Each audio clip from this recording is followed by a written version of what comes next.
Joining us on the line right now is the WSU Spirit Champion and a woman who believes Larry Dallas is a pig and is going to prove it to the world. Ladies and gentlemen, please welcome Marti Belle to Thursday Night AMP. Hi, guys. How are you all doing? We're doing really good, Marti. Thanks for joining us. And my co-host tonight is the lovely and talented Sierra. So, C, say hi. Hello. Hi, Sierra. I was actually complimenting, I didn't realize I was complimenting you, but I liked the write-up I saw that you did on the website, so I thought that was pretty cool, so thank you for that.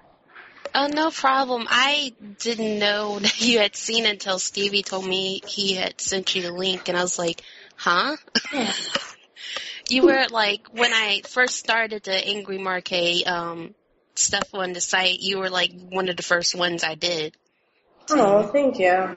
No problem. Well, I wasn't aware of it, so I'm glad I was able to see the write-up. It was pretty cool. Thank you. It was very eloquent, which I liked, so thank you. Hey, I have to paint the picture and let everybody know who you are.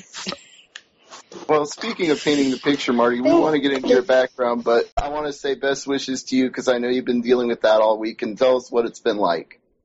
I mean, I've been extremely, extremely fortunate that my area wasn't very affected. I never lost power or anything like that. And beyond, like, branches and, natural debris, we didn't really get much. But, like, even on our way to the gym now, my gym's a mile or two from my house, and there are sections coming up that are just completely blackened out. I work in Manhattan, I work in the city, and it's so strange walking through Manhattan in the morning and tonight as I was coming home and it being dark. Like, this is a city of lights. There's lights everywhere, and it's so scary that, these lights are off. And just looking at, like, all the, Jersey Shore, Atlantic City, Coney Island, all those places that really got affected, even if, we had some sort of water damage, it's nothing compared to what some of these people are going through right now. So, my heart definitely goes out to everyone who's really been affected by the storm.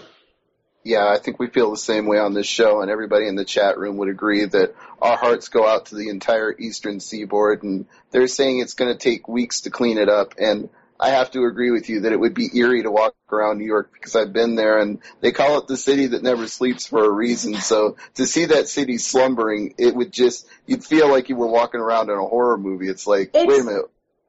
Honestly, that's what it feels like. Like, I mean, walking through 34th Street, 42nd Street, those are the safest areas. And I was walking through tonight, and there's people with, like, literally people walking around with flashlights because it's so dark out. So many lights are busted. Like, it's very eerie, and it's not something I'm used to. I mean, I come from a country where power, blackouts are a constant thing, and that's fine. But that's a country in the Caribbean. That's not, the United States of America. So it's very, very strange seeing that. Well, I'm glad you mentioned that because that was actually one of the questions I wanted to ask you tonight on the show was how you first came to the United States and what led you to want to become a pro wrestler after that. I was actually born in New York. I think a lot of people don't know that because I didn't live here for the first years of my life. I lived in the Dominican Republic, learned how to speak Spanish. I was not, English is my second language, and I was always a fan growing up. I remember watching with my dad in the Dominican Republic, watching it in Spanish on the USA Network.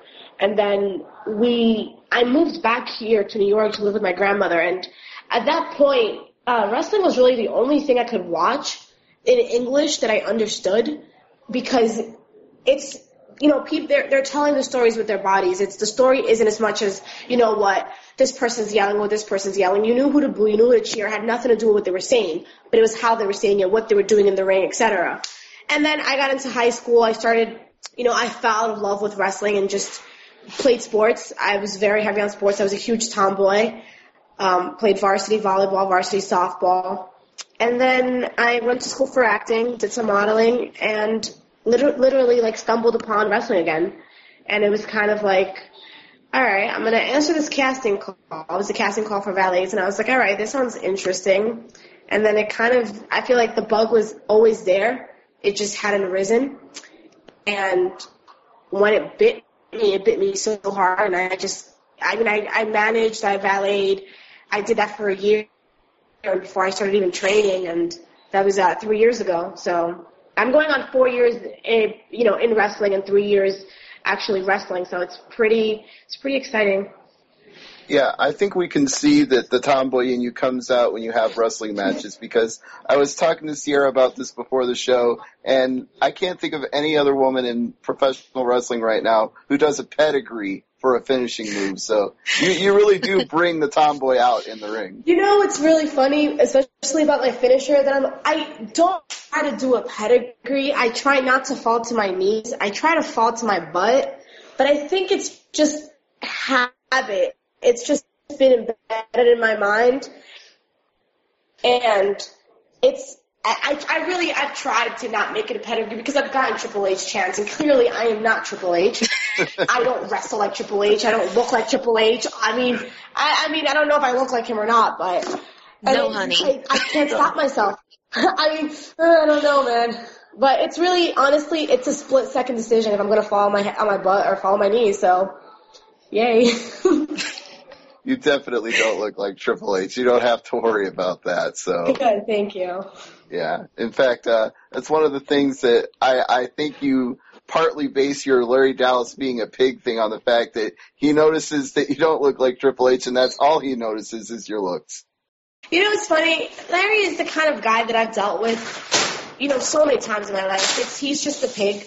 He's just a guy who literally, if he likes a girl, he doesn't know how to approach a woman, a female, and be like, hi, I think you're very beautiful. Can I buy you a drink? No, Larry walks up to you with a drink in his hand. Here, drink this. Let's go make out.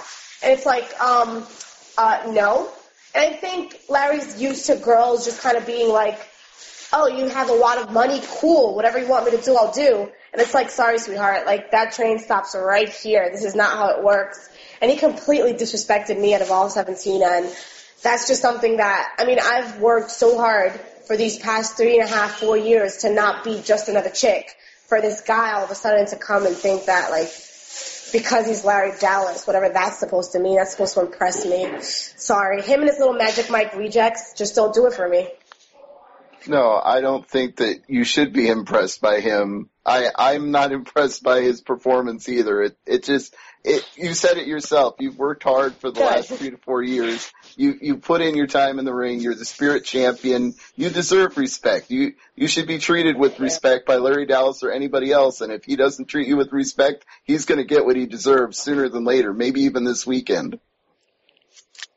That's the thing. Like, I believe, I was raised properly. I know how to respect, people. I give the respect that I'm given.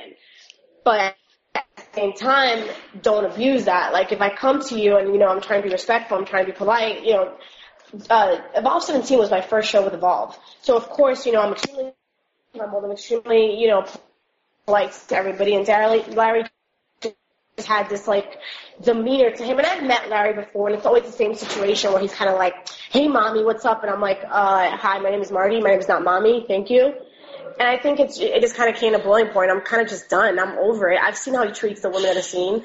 I've seen how he treats girls in general. I've seen him in action, whatever that's supposed to mean. And, I'm tired. And like I told him in the video, I'm not telling him when it's coming.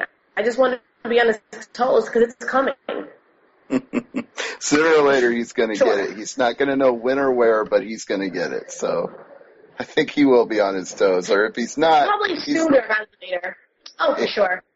He is foolish enough to really, like... Larry is foolish enough to underestimate me and not think that I'm going to keep my word. But unlike him, I keep my word. And, whatever I say I'm going to do, it's exactly what I'm going to do. So, he can take that however he wants. It's not a threat. It's a promise. Well, absolutely. Well, there's no doubt in my mind you're going to live up to that promise. And speaking of promises, we did promise interactivity right here when we told you that we were going to have you on Thursday Night AMP. And the chat room has a bunch of questions for you, so I don't want to monopolize it. I want to give them a chance as well. King J asks in our chat room, how many takes did you do with Tina San Antonio for your Wrestle Jam promo? Oh, my God.